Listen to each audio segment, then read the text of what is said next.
Hello viewers, আসসালামু আলাইকুম ওয়া রাহমাতুল্লাহি ওয়া বারাকাতুহু। এতদিন আপনারা যে সুন্দর সুন্দর কালারফুল গাপ্পি মাছগুলো দেখেছিলেন, সেগুলো কিন্তু একদিনই অত বড় হয়নি।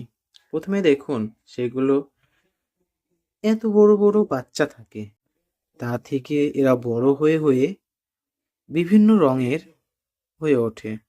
দেখুন এগুলো দেখতে কতটা কিউট আর কতটা সুন্দর, যারা এভাবে ছুটাছুটি করছে, তাই না?